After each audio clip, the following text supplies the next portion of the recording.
Bueno, ¿qué tal? Buenas noches. Mi nombre es Renato Porras Nicho, abogado por la Universidad Nacional Mayor de San Marcos, y tal como les había comentado el día de ayer, iniciaremos el proyecto Enfoque Laboral Peruano, un espacio académico profesional que busca difundir el conocimiento del derecho del trabajo. Durante todos los días realizaremos este tipo de transmisiones a fin de poder en conocimiento al público en general de la normativa laboral, de la doctrina y aportes en general. El día de hoy, ¿no? Primer día, ¿no? O segundo video, ¿no? De este proyecto, le hemos denominado Lunes de Doctrina. Es decir, el día de hoy voy a desarrollar con mucha modestia una teoría del derecho del trabajo muy particular, sujeta al debate. Lo que se va a intentar hacer hoy día no es un refrito, no es una simple mención de la norma, sino una pequeña introducción de lo que es el derecho del trabajo y cuál es el objeto de protección de esta rama del derecho. Entonces, al público en general, bienvenidos al primer lunes de doctrina. El día de hoy vamos a tratar de qué es el derecho del trabajo, cuáles son las partes del derecho del trabajo y el trabajo como objeto de estudio de esta rama del derecho tan hermoso, el derecho laboral. Entonces, empecemos. ¿Qué es el derecho del trabajo? El derecho del trabajo es una rama del derecho, un conjunto de normas, de principios y de instituciones que regulan la actividad trabajo, en el sentido más genérico. Conjunto de normas. ¿Y qué es una norma jurídica? Una norma jurídica es una disposición obligatoria emitida por el Poder Legislativo o Congreso, o también por el Poder Ejecutivo por delegación del Legislativo. ¿De acuerdo? Son normas con rango legal. Entonces, normas. Dos, principios.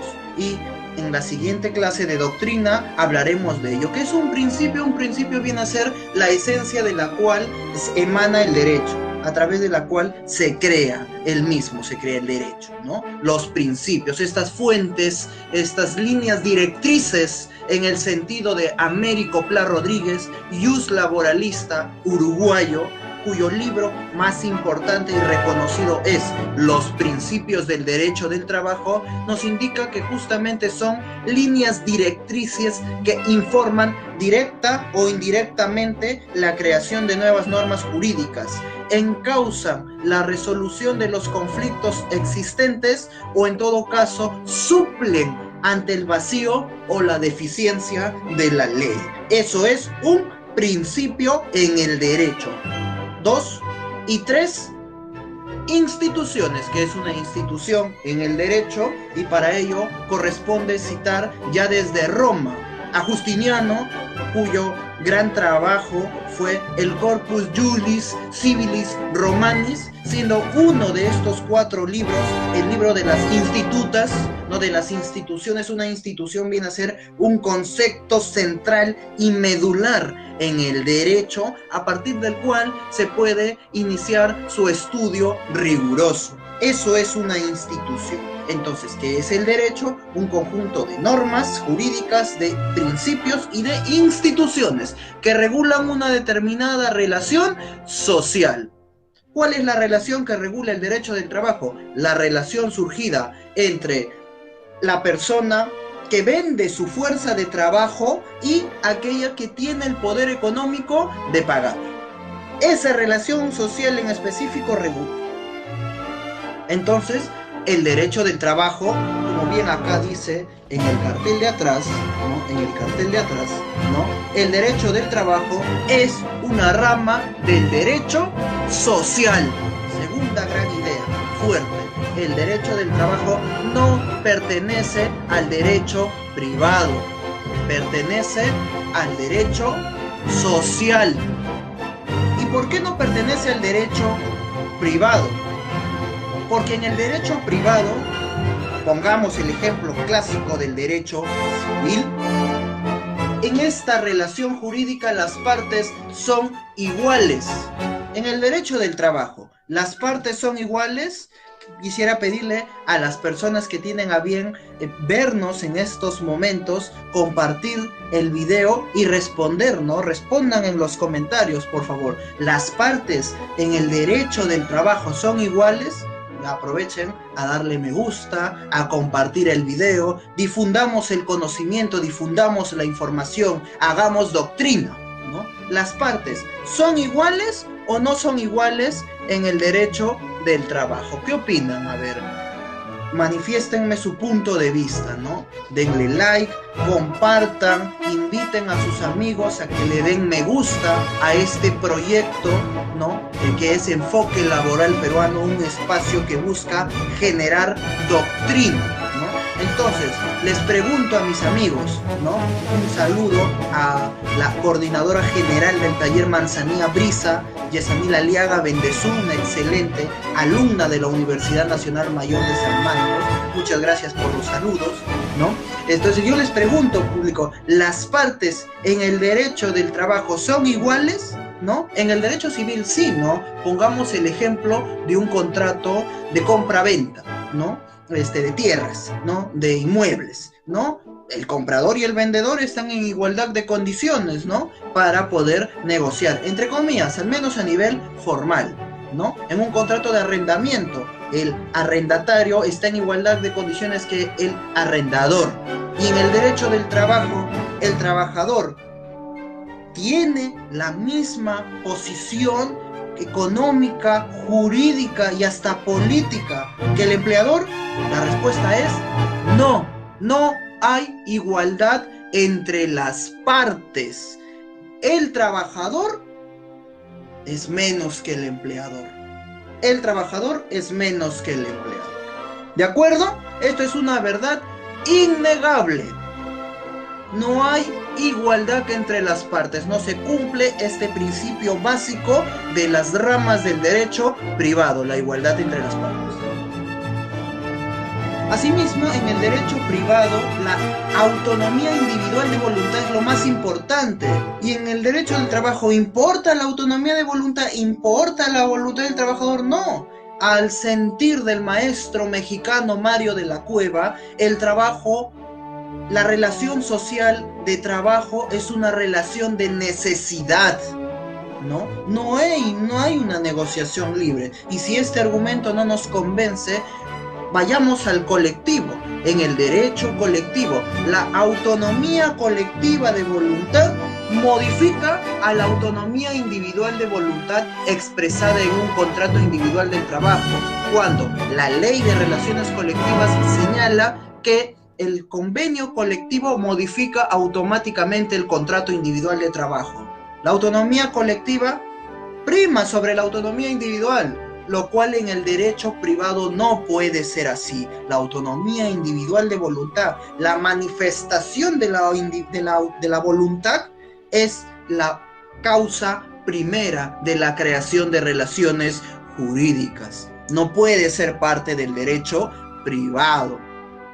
Parte del derecho público. Un saludo a Manuel Albino, excelente miembro principal del taller Manzanilla, quien veo se ha unido a la transmisión. Muchas gracias por su apoyo, ¿no? Y que nos demuestra que el espíritu crítico del derecho del trabajo no es un tema eminentemente de los sanmarquinos, sino de todos los peruanos, hijos del pueblo, que tenemos acceso al derecho a la educación superior. Muchas gracias por su apoyo, compartan, denle like, ¿no? Formulen sus preguntas, ¿no? Este espacio va a estar todos los días a las 8 de la noche, no se preocupen. Continuando, entonces no puede ser parte del derecho privado, entonces, ¿será parte del derecho público? ¿Cuáles son las ramas del derecho público? En el derecho público, la relación jurídica más importante es, no, la relación jurídica que se establece es entre un particular y ¿quién? Y el Estado. El Estado, en las relaciones de derecho público, el Estado es un protagonista principal y no cualquier personificación del Estado, sino el Estado con jus imperium, el Estado con la capacidad coactiva y coercitiva.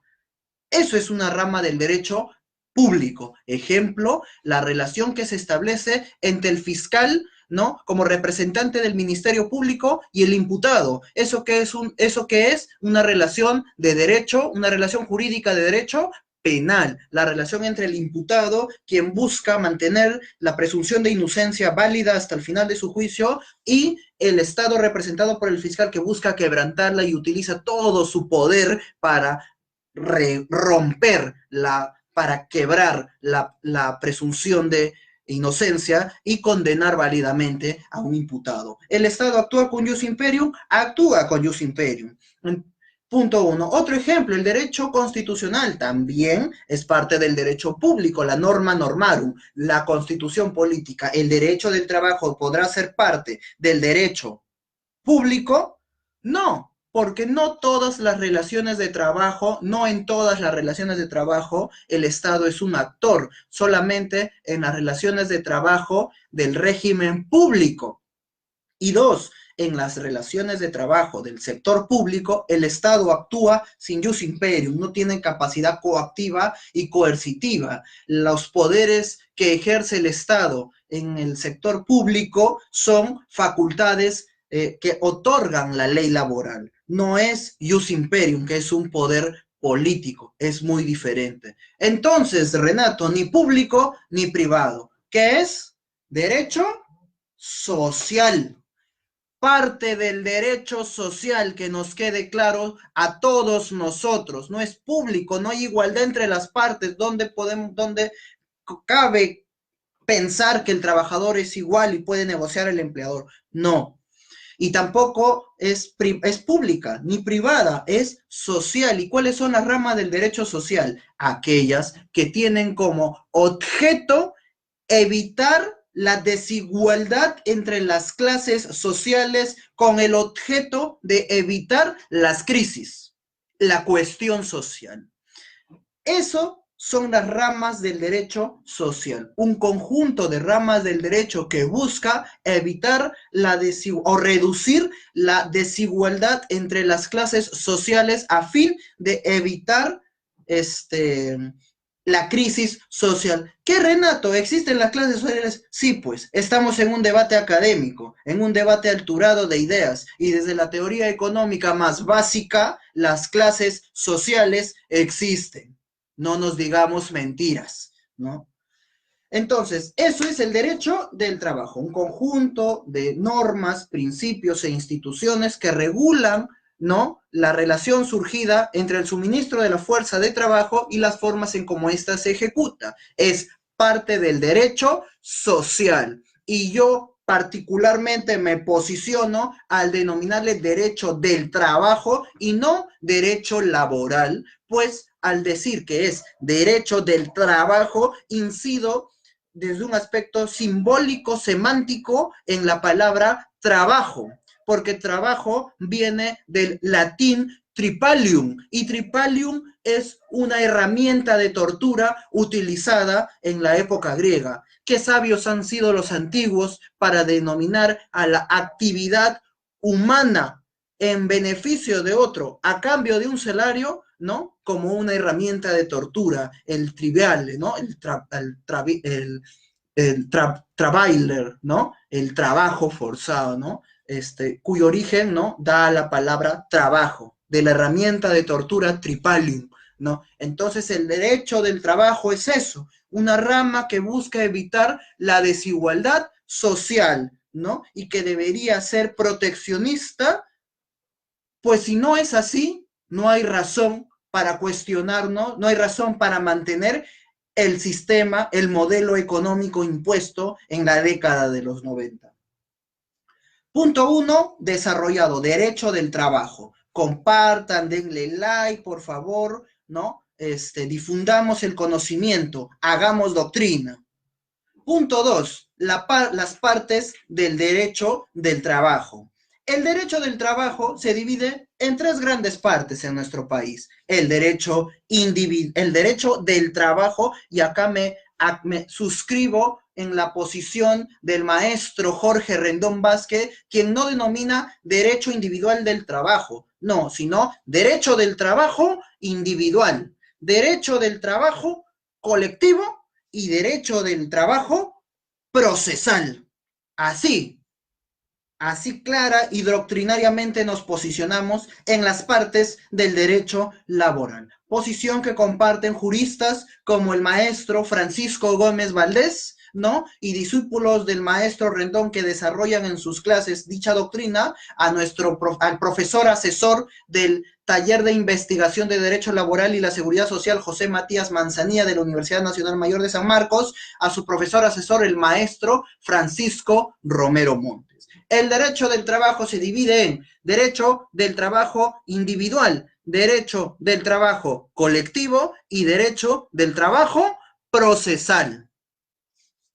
El derecho individual del trabajo se encarga del estudio de la relación de trabajo desde un punto de vista individual. Esto es, la relación que se establece entre el empleador y un trabajador, siendo el elemento característico la subordinación, pues es este elemento del contrato de trabajo que le da su naturaleza laboral.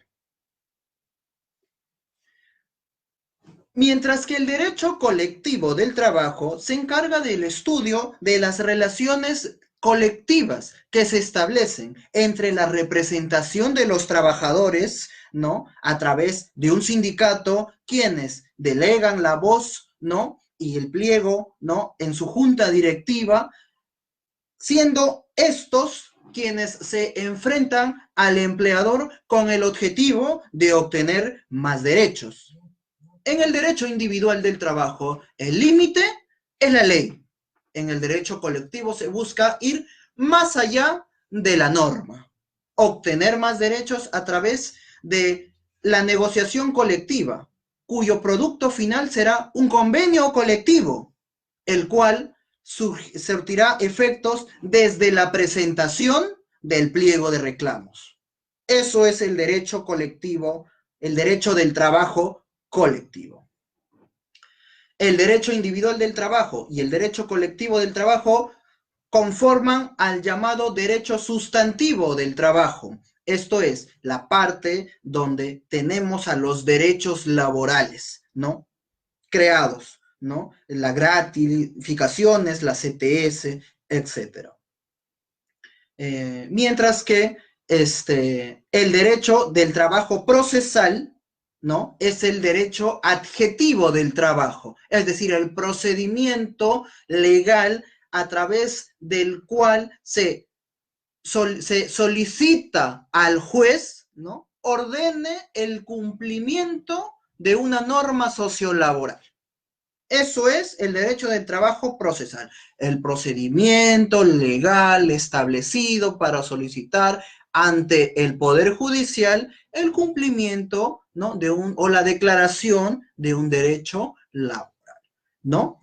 Actualmente la ley procesal del trabajo es la 29497, ¿no?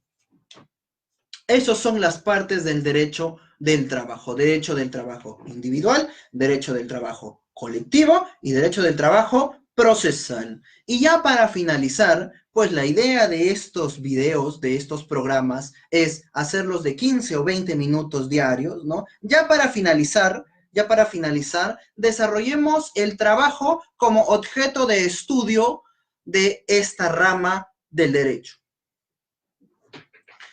El trabajo, entendido como una actividad humana, en buena cuenta y posicionándonos doctrinariamente, es energía humana. El trabajo en buena cuenta, o mejor dicho, el objeto de estudio del derecho del trabajo es la fuerza de trabajo. Es esta energía humana que nosotros vendemos en favor de otros a cambio de una remuneración y demás beneficios sociales.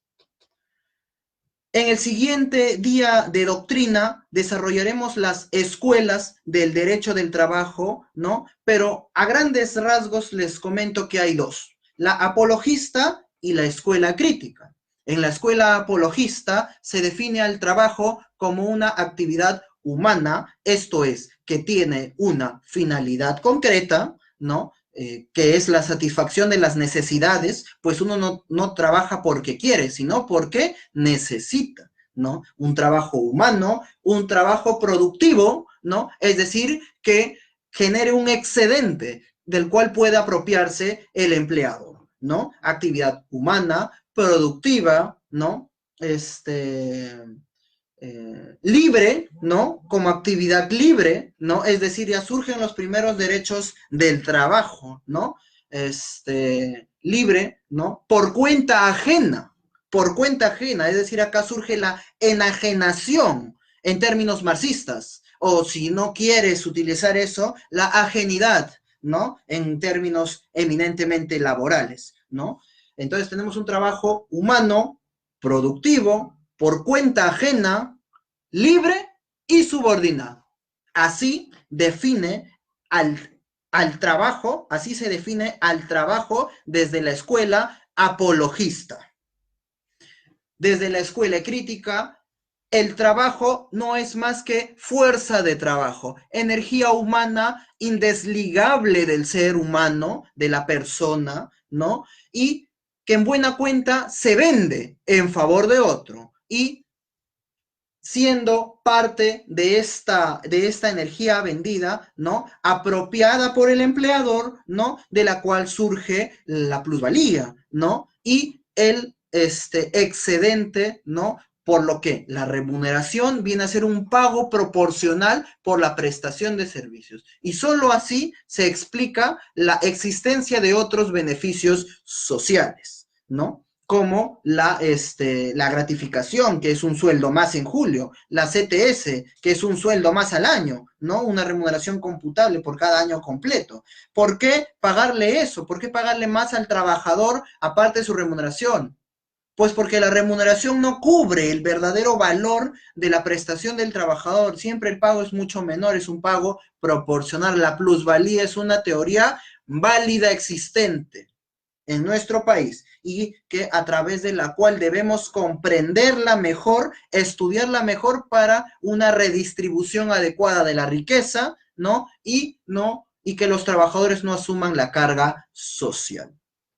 Eso vendría a ser el trabajo como objeto de estudio, ya incidiremos más adelante en las escuelas, ¿no? Y si no hubiera alguna pregunta, no vamos a revisar, me mandan un Pac-Man, ¿no? Un saludo a Darren Vidal y a Luis Robles, ¿no? Luis Robles, muchas gracias a Grace por estar aquí en la transmisión, excelente dirigente candidata, excelente dirigente en el sindicato, ¿no? Del Poder Judicial, ¿no? Cristian Tamayo, un excelente abogado litigante, saludos, amigo, saludos, colega. Una pregunta de Maverick Salazar. ¿Por qué el derecho colectivo laboral en el sector público tiene mayor fuerza jurídica que el individual? ¿Cuándo la voluntad individual expresada debería de tomarse en cuenta de norma jurídica o doctrina lo acredita? No me entendiste muy bien, pero a ver, expliquemos. Y yo creo que la idea es que estamos calando en algo, ¿no? Estamos calando, estamos haciéndonos llegar. Muy bien, gracias, muchas gracias por tu pregunta, Maverick. Te explico, el derecho colectivo, o en todo caso, el derecho del trabajo colectivo, que se encarga del estudio de las relaciones colectivas de trabajo, esto es, de la relación que surge entre la negociación establecida entre el sindicato y la empresa, ¿no? Ahí surge un conflicto de poder, ¿no? Pero cuando ambas partes se sientan a negociar, ¿no? A esta negociación, ¿no? Entre el sindicato y la empresa, a esta negociación se le llama negociación colectiva, simple, sencillo, ¿no? Y el producto final de la negociación colectiva es un convenio colectivo. ¿Qué es el convenio colectivo? Es una manifestación colectiva de voluntad, la manifestación colectiva de los trabajadores y de los empleadores, ¿no? Y esta manifestación colectiva representada en el convenio colectivo va a modificar automáticamente el contrato de trabajo, que es una manifestación individual del trabajador, ¿no? Quien lo ha suscrito. Entonces, el convenio colectivo modifica automáticamente el contrato de trabajo. Este es un tema un poco abstracto. Hay que fluir, ¿no? Hay que abrir un poco la mente, ¿no? Entonces, al ser el convenio colectivo, ¿no? Modificar automáticamente el contrato de trabajo, ¿no? Decimos que la autonomía colectiva de voluntad prima sobre la autonomía individual. A eso nos referimos. A eso nos referimos. Y sí, pues la manifestación colectiva de voluntad prima más y pesa más que la manifestación individual de voluntad. Y una crítica a la norma actual, ¿no?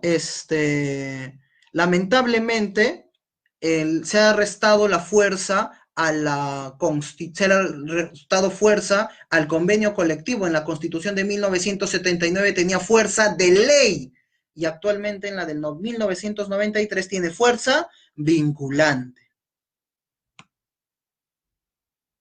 Vamos a ver si tenemos Diego Haller, excelente abogado penalista, un fraterno saludo al compañero, ¿no? Amigo, ¿no?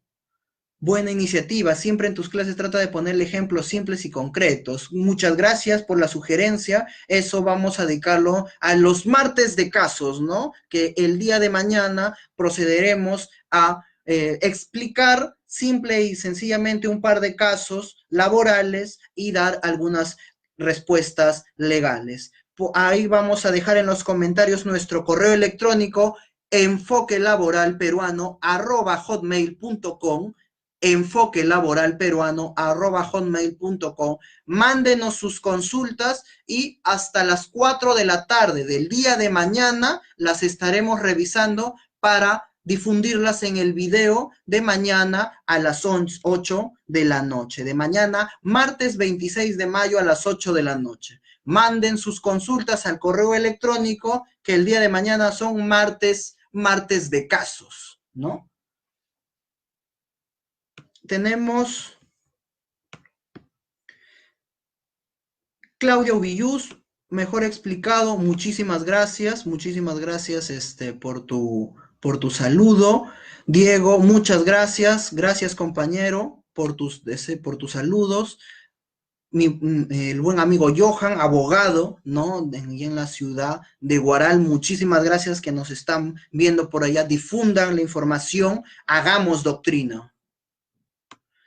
Excelente ponencia, muchísimas gracias a la señorita Lisbeth Neira, ¿no? Es un gran soporte en este proyecto, ¿no? Al taller de Derecho Laboral y la Seguridad Social José Matías Manzanilla, institución de la cual me siento muy orgulloso de ser parte. Muchísimas gracias por los saludos, seguiremos apoyando en las transmisiones diarias que este taller, esta institución tiene a bien desarrollar. Muchísimas gracias por sus saludos. La pregunta de mi taller sería: excelente ponencia, ¿qué papel debe cumplir el derecho del trabajo colectivo en el Perú? Excelente pregunta. Y ya para finalizar la ponencia, nos hemos extendido en una media hora, considero yo muy fructífera, ¿no? Vamos a procurar hacerlo más simple, más reducido el video, ¿no? Pero ¿qué papel cumple el derecho colectivo? El papel más importante, ¿no? El papel más trascendental, ¿no? A tal punto que cuando hagamos historia del derecho del trabajo, ¿no? Comprenderemos, ¿no? Ahí que, por ejemplo, el derecho del trabajo surge a través del desarrollo de las relaciones colectivas. Las primeras normas del trabajo con los primeros derechos laborales se suscribieron primero en convenios colectivos establecidos entre las partes. Tenemos, por ejemplo, el convenio número 1 de la OIT, norma internacional a partir de la cual recién podemos hablar de derecho del trabajo como una disciplina del derecho autónomo, ¿no? 1919, convenio número 1. Y en el Perú, acá tenemos a dos grandes dirigentes anarcosindicales, ¿no? Delfín Lévano y Manuel Caraxiano Lévano. Excelentes dirigentes anarcosindicalistas que lograron presionar al gobierno y el 15 de enero de 1919 se suscribió por primera vez una ley de 8 horas del trabajo como jornada máxima. Recién ahí, en el 19, los trabajadores gozaron de las 8 horas en el Perú. No, ya habían convenios de 8 horas desde años anteriores. Entonces vemos cómo el derecho del trabajo colectivo viene a jugar un papel importantísimo en el carácter dinámico de las relaciones de trabajo, partiendo de la teoría del derecho como norma y relación social, donde las relaciones sociales modifican directa o indirectamente la producción de nuevas normas y las normas también modifican el desarrollo de las relaciones sociales. En este proceso dialéctico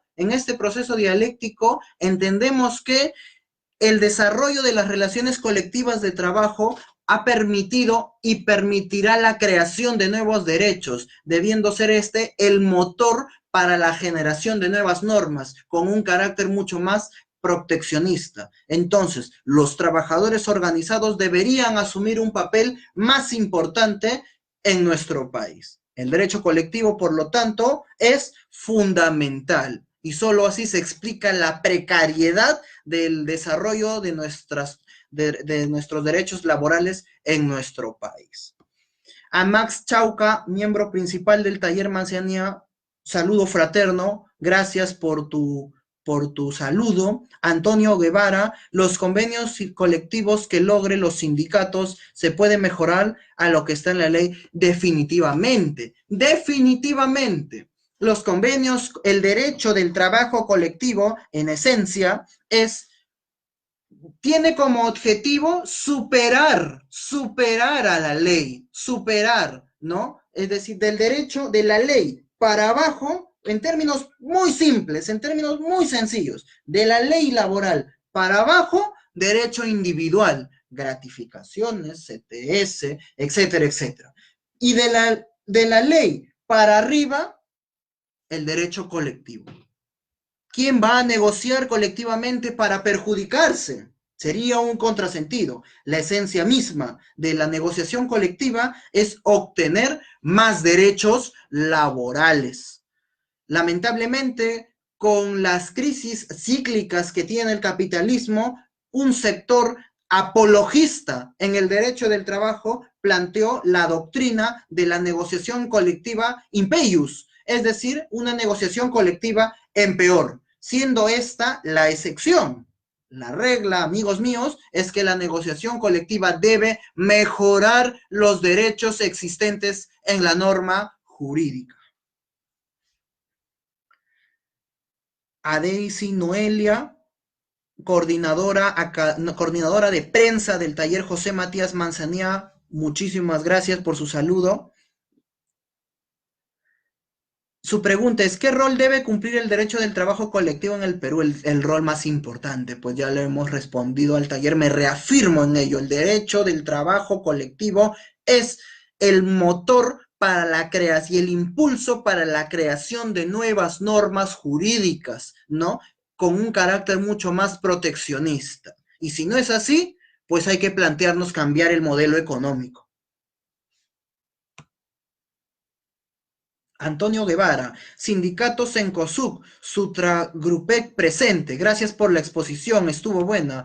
Estimado señor dirigente, ¿no? Señor Guevara, del Sutragrupec, tenga bien escribirnos al correo enfoquelaboralperuano@hotmail.com y también tener un contacto institucional no solo con usted, sino con los dirigentes que tengan a bien vernos a través no solo de Enfoque Laboral Peruano, que es un espacio de difusión y creación de doctrina.